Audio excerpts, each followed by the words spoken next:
The dust settled in the same way it always did, a fine red powder coating the sweat on the men who failed.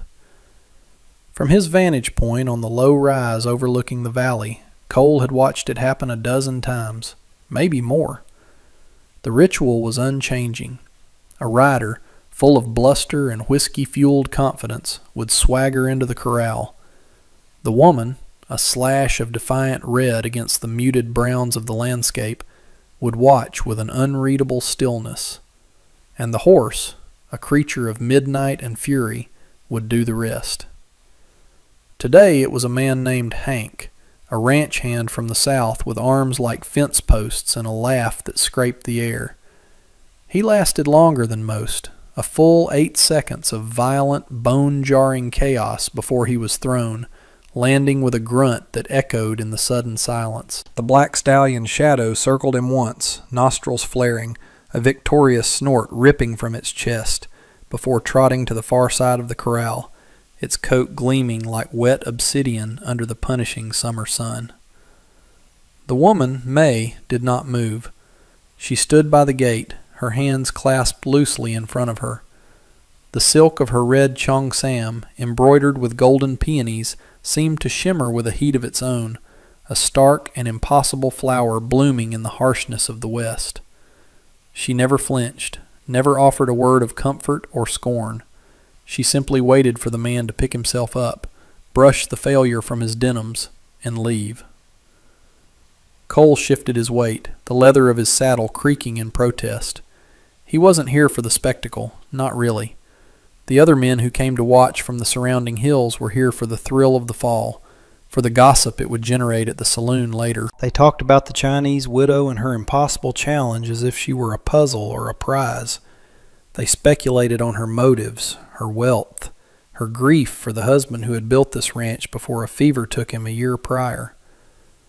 Cole heard the whispers, the crude jokes, but he saw something else. He saw the way her hands, though steady, were clenched so tight the knuckles were white. He saw the faint, almost imperceptible tremor in her jaw when the stallion bucked.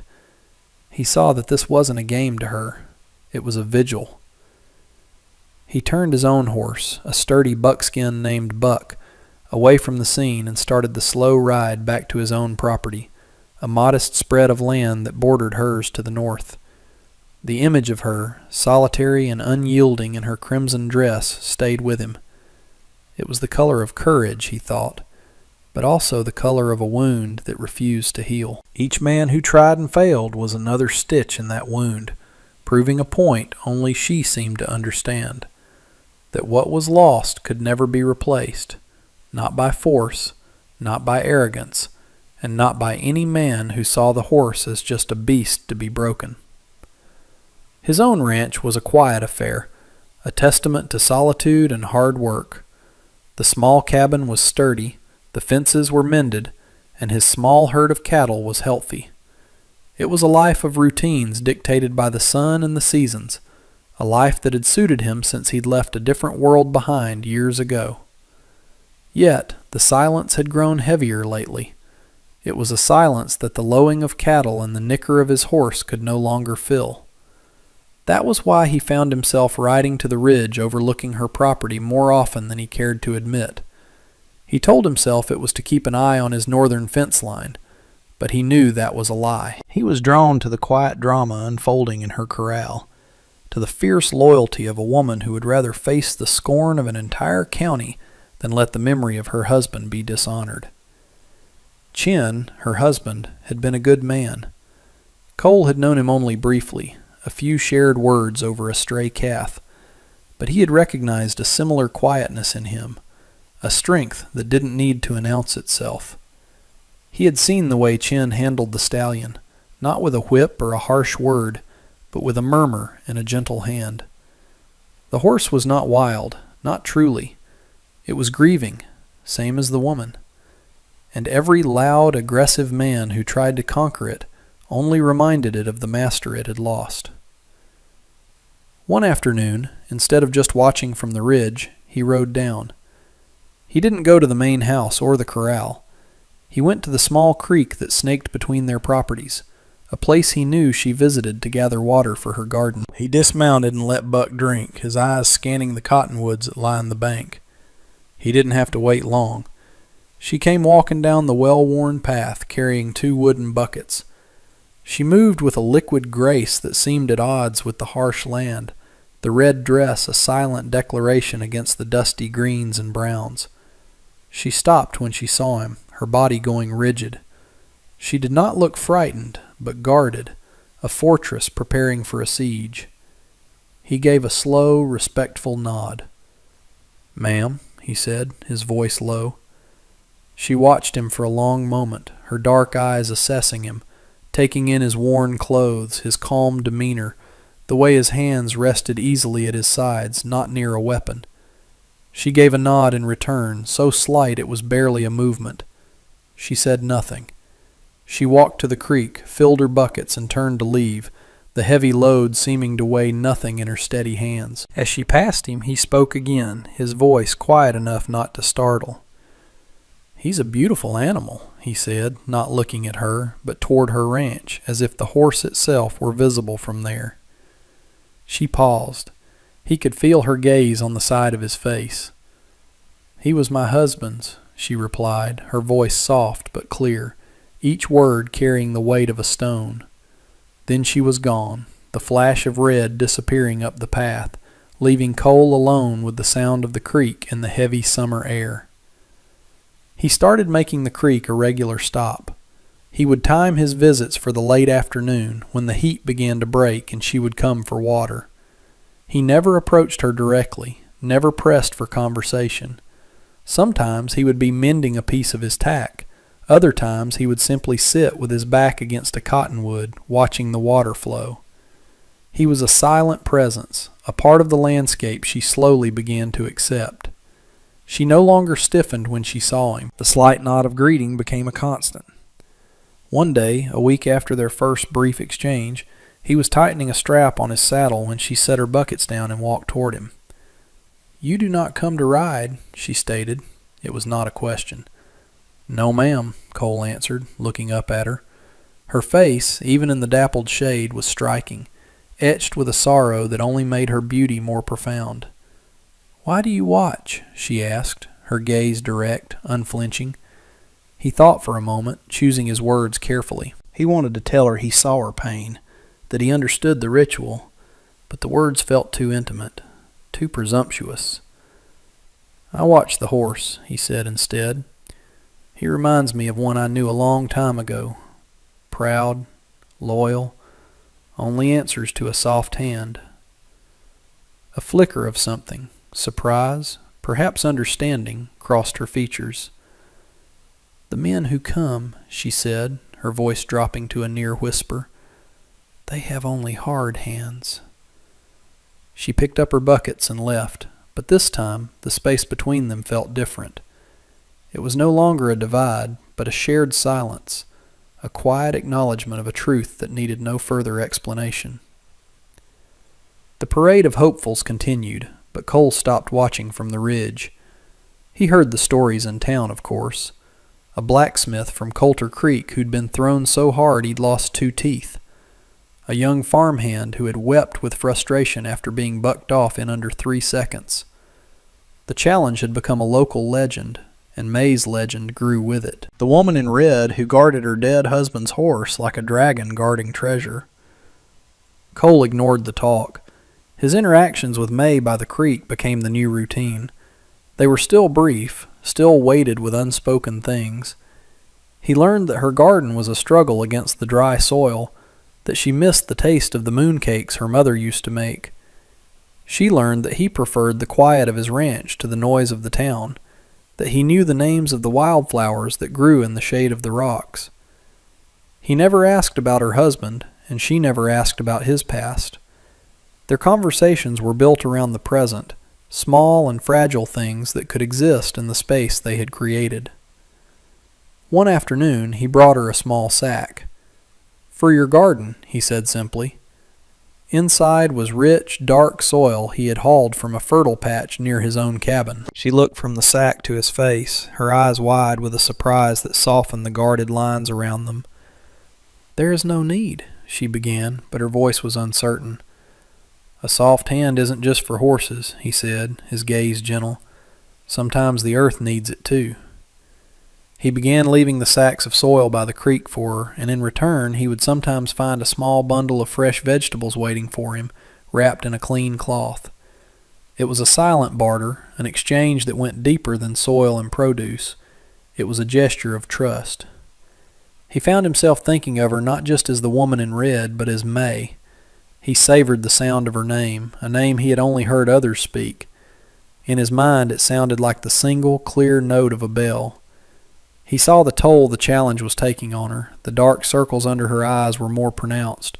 The stillness she projected at the corral was costing her something vital. It was an armor that grew heavier each day. He also saw the toll it was taking on Shadow. The stallion was becoming more agitated, more aggressive with each new rider. The horse wasn't just defending a memory. It was being forced to relive a trauma over and over. The animal's spirit, the very thing she was trying to protect, was being eroded by the endless fight. The loyal, proud creature was being turned into a monster, one failed rider at a time. Cole knew something had to change.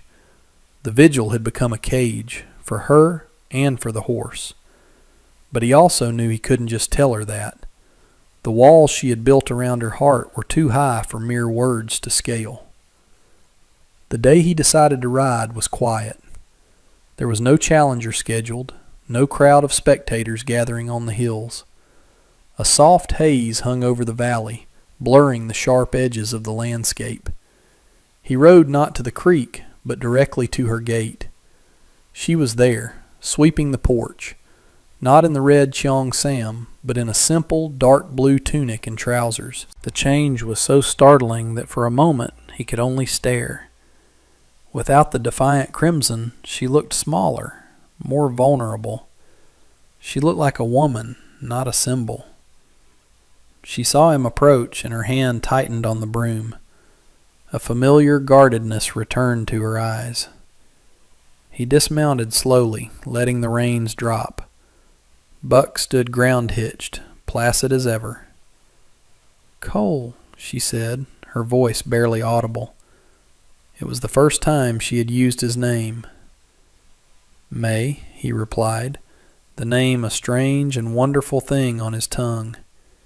He walked toward the corral, his steps measured and calm. Shadow was standing near the water trough, head low. The horse looked tired. "I've come to ride the horse," he said, not as a challenge, but as a simple statement of fact. He looked at her, and in his gaze she saw none of the arrogance or bravado of the others. She saw only a quiet resolve, and something else, a deep, resonant sadness that mirrored her own. She studied his face, searching for the trick, the angle, the hidden pride. She found none. She only saw a man who looked as weary of the fight as she was. She gave a single sharp nod, her throat too tight to speak. She walked to the gate and unlatched it, swinging it open for him. The vigil was about to end, one way or another. He didn't walk straight to the horse. He entered the corral and closed the gate softly behind him, then leaned against the fence, his arms resting on the top rail. He simply stood there, a silent figure in the large, dusty enclosure. Shadow watched him, ears twitching, muscles tense. The stallion expected a fight, a rope, a loud voice. Cole offered none of it. He just stood, patient and still, letting the horse get used to his presence, his scent, the calm energy he projected. He was not a threat. He was just a man, sharing the same space, breathing the same air. After a long time he began to speak, his voice a low murmur, not much louder than the buzz of insects in the afternoon heat. He didn't speak to May, who watched from the porch, her hands clenched in the fabric of her tunic. He spoke to the horse. "Easy now, boy," he said. "No one's going to hurt you. It's a long time to be so angry."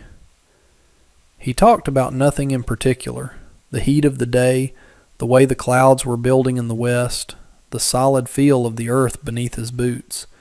He spoke of his own horse, Buck, of the simple trust between them. He wasn't trying to command or cajole. He was just filling the silence with peace.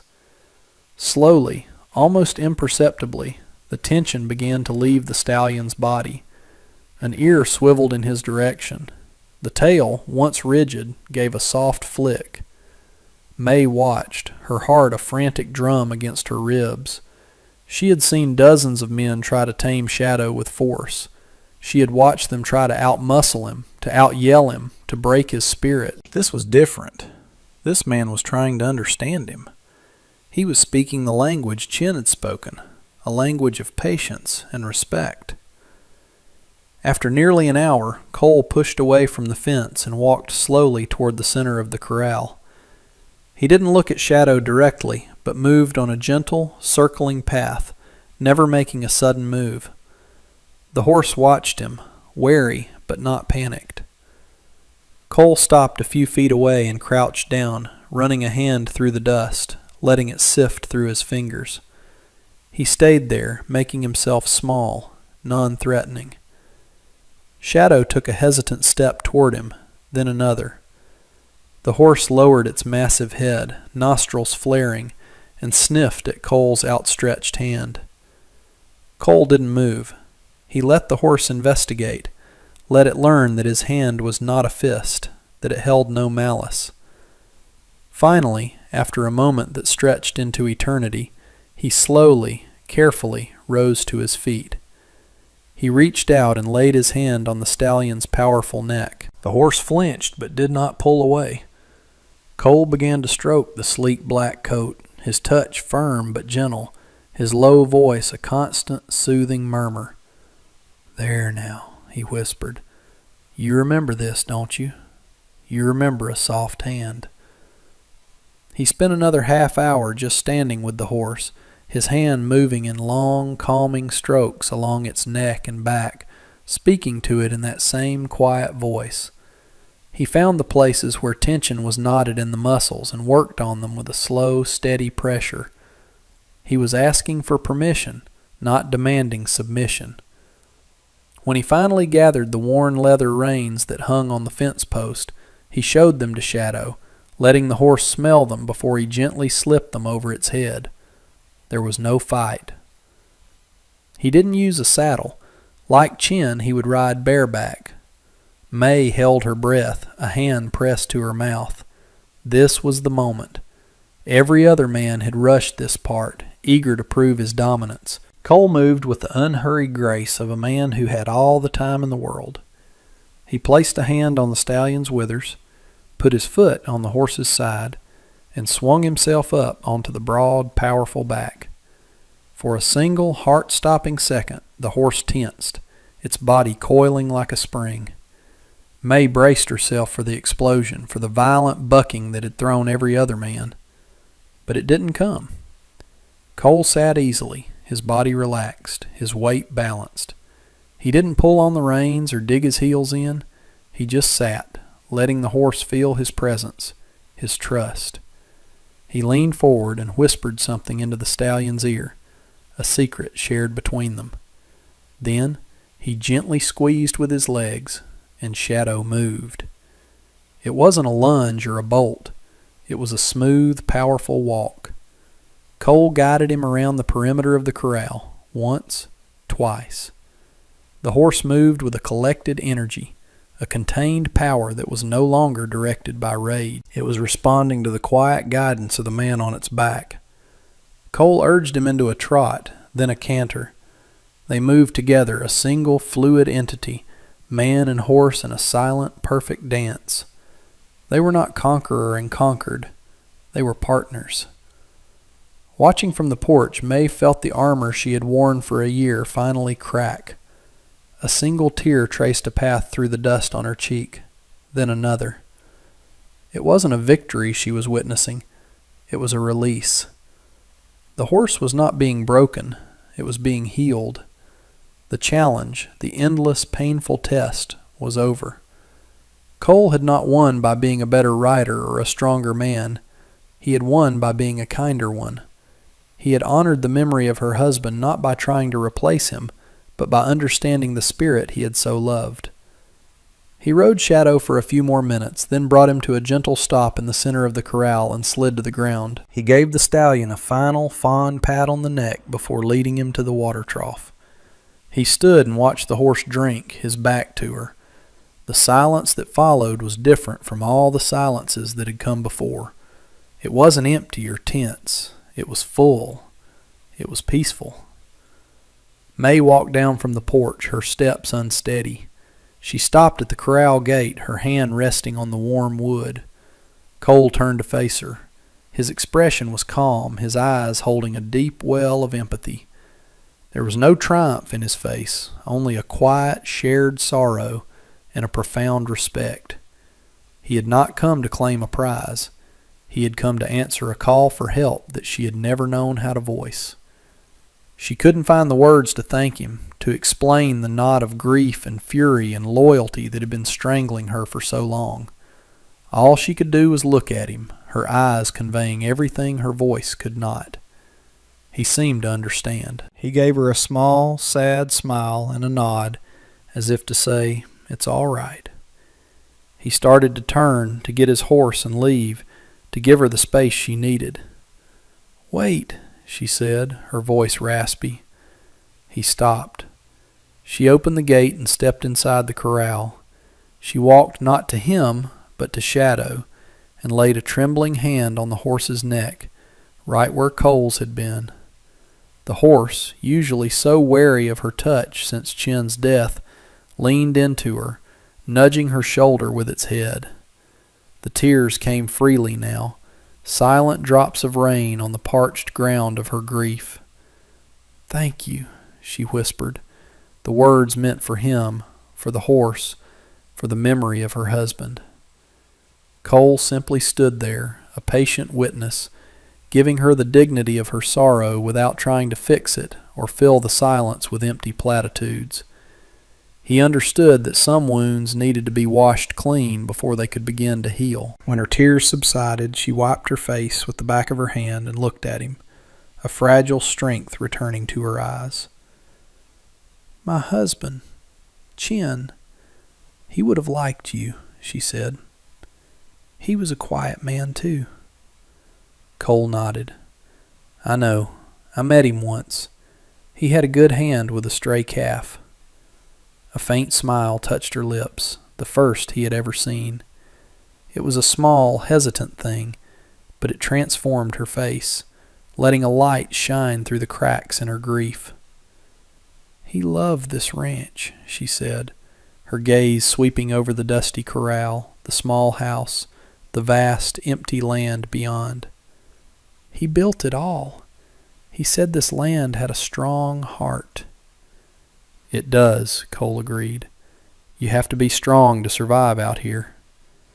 His words hung in the air, an acknowledgment of her own resilience, her own quiet fight. She looked down at her simple blue tunic, then back at him. The red dress felt like a lifetime ago, a costume from a play that had finally ended.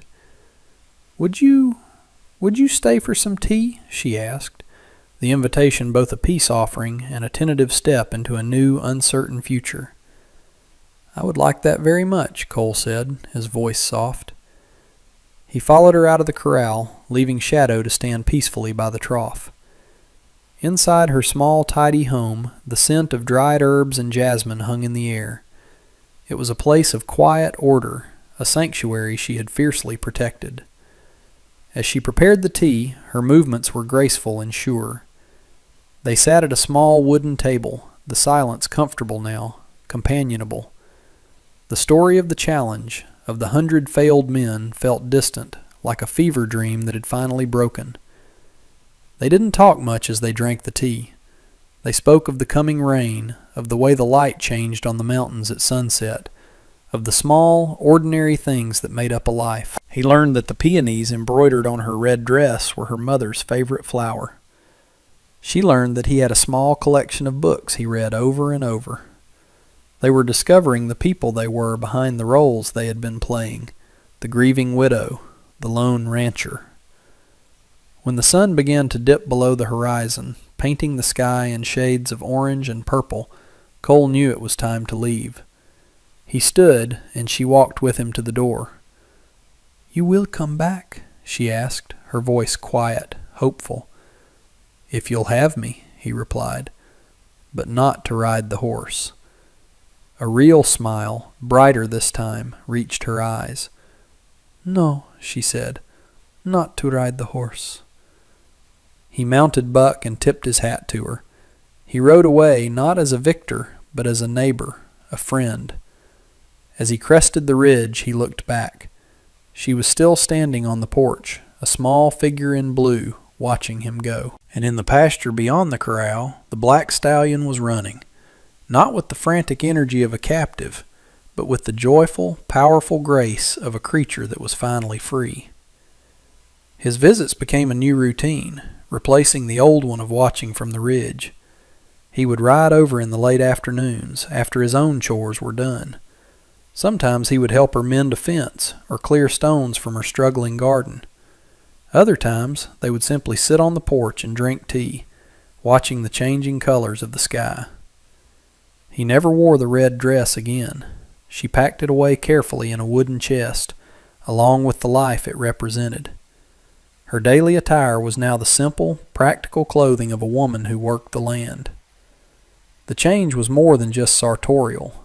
It was a softening, a slow unfurling of petals that had been closed tight for too long. She began to smile more, to laugh at his dry, understated humor. He, in turn, found the silence of his own cabin less oppressive. The quiet was no longer empty.